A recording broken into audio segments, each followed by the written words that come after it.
So far, Israel has launched hundreds of ballistic missiles into Iran, striking 35 critical sites during Operation Rising Lion. Now, new reports out today indicate there is damage to the infamous underground nuclear facility in Natanz. The former Israeli ambassador to the United States, Michael Oren, joins us shortly from Tel Aviv, and Fox team coverage is ready. Mark Meredith will have live reaction from the White House. We start, though, with our senior correspondent, Mike Tobin. He is live in Tel Aviv. Are Iranians fleeing Tehran amid this fighting? We know what's going on there in Israel. What's happening in Iran? Well, as far as the missile attacks that are coming out of Iran, their size and intensity have decreased dramatically. We've had a couple of missile attacks today. One of them, just about an hour or two ago, could have involved as few as 2 missiles. The IDF says one of them was intercepted. Earlier this morning, there was a missile attack involving some 20 ballistic missiles out of Iran. 4 of those got through. The damage was minimal. It resulted in a bus that caught fire, a structure that caught fire, and several craters that were formed in the ground, but no injuries reported from that. Now, Israel's defense minister has taken to the airways with a warning for Ayatollah Khamenei, saying if he continues to fire missiles at Israel, he could meet the same fate as Saddam Hussein. I warn the Iranian dictator from continuing to commit war crimes, firing missiles at Israeli citizens. He should remember what happened to the dictator in the country neighboring Iran, who took this path against the state of Israel. And that is in line with the Truth Social post we've just seen from President Trump, saying we know exactly where the so-called supreme leader is hiding. He's an easy target, but is safe there. We're not going to take him out, kill, at least not for now, but we don't want missiles shot at civilians or American soldiers. Our patience is wearing thin. Now, Israeli fighter jets, meantime, have been busy in the skies over western Iran. Israel claims to have hit dozens of surface-to-surface missiles. The IDF says they also hit air defenses like surface-to-air missiles and radar, backing up Israel's claim of air superiority over Iran. The IAEA, International Atomic Energy Agency, has issued a new assessment of that strike at the Natanz nuclear enrichment facility, saying that facility took a direct hit from Israeli airstrikes, sustaining significant damage. That new assessment was issued after they reviewed satellite imagery of the Natanz facility. John, back to you. All right. Mike Tobin with the latest from Tel Aviv. Mike, thank you. Jillian? All right. Well, President Trump cut his G7 trip short as Israel and Iran broadened their attacks yesterday. He's expected to spend the day at the White House today, meeting with his National Security Council in the Situation Room. Mark Meredith is at the White House for us this afternoon. Hey, Mark. Jillian, good afternoon to you. The White House has President Trump himself throwing cold water on the idea that the U.S. is going to be brokering a ceasefire between Israel and Iran anytime soon, even though there's growing political pressure on the White House to limit any U.S. military exposure to what's happening in the Middle East. The president cut his trip to Canada short by a day, given the developments, the escalating violence between these two countries. And as you and John were just talking about, he's been quite active on Truth Social. Mike Tobin read one of the posts, but I wanted to read one of the other ones where he also said this, and it was interesting. He said the word we, because we now have complete and total control of the skies over Iran. Iran has good sky trackers and other defensive equipment, but it doesn't compare to American-made, conceived and manufactured stuff. Nobody does it better than the good old USA. While Trump has been active on social media, so is Vice President Vance. He issued a lengthy statement online, making it clear all options remain on the table.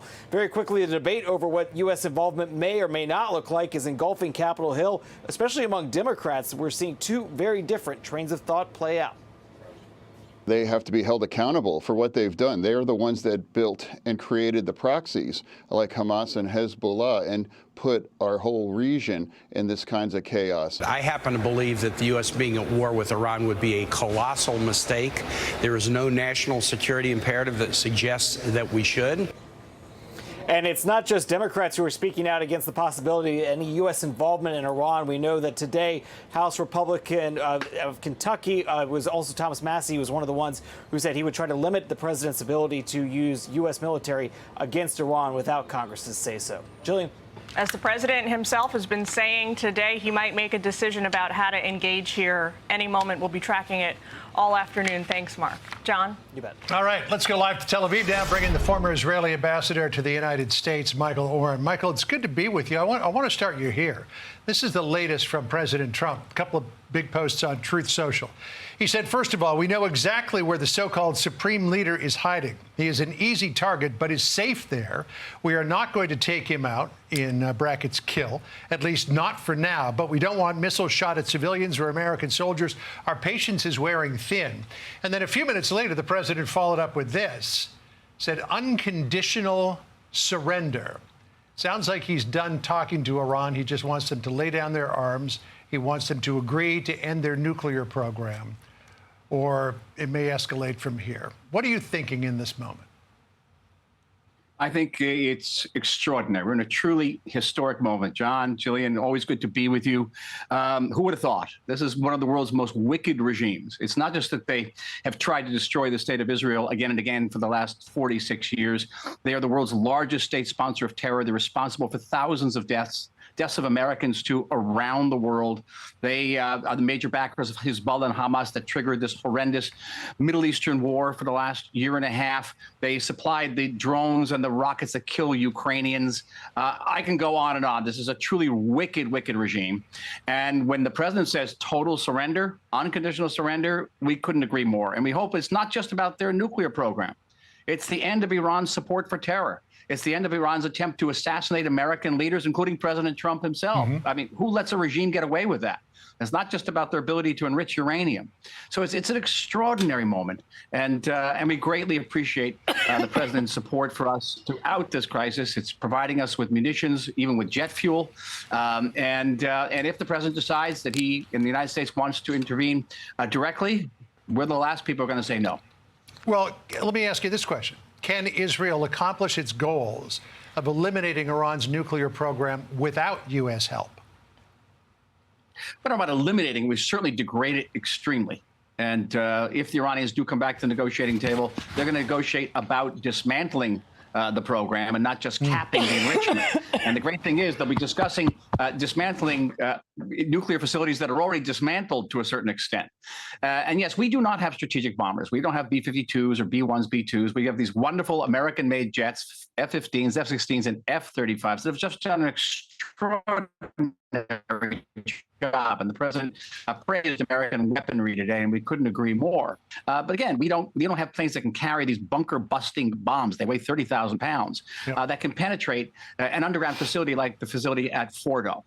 We could take our time. We could begin to sort of peel off various layers of that mountain, but that would take a very long time. The United States can do it much more swiftly, cleanly, and effectively.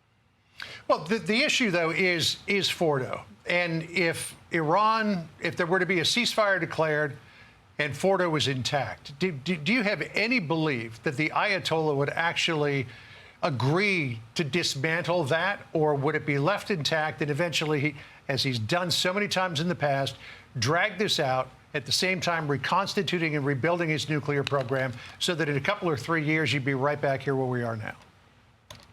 Exactly. That's our feeling, too, that the whole system, the whole architecture of the Iranian nuclear program has to be dismantled and has to be verified, whether it's dismantled through an agreement or dismantled through a kinetic measures, as they say euphemistically, by military measures.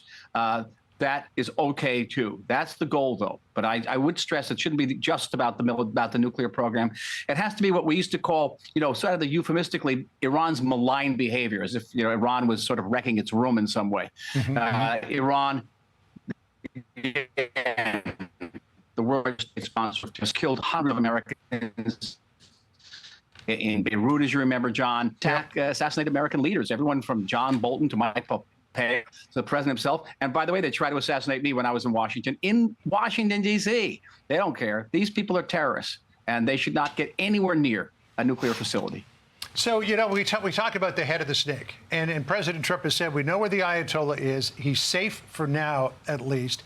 Apparently, there are reports that the president vetoed the idea that Israel would take him out. Senator John Fetterman was on Fox earlier today and said he thought that was a mistake. Listen here. I think they should have targeted him, absolutely taken him out. I think the way Israel operates, they just take out the leadership just like they did with Hezbollah.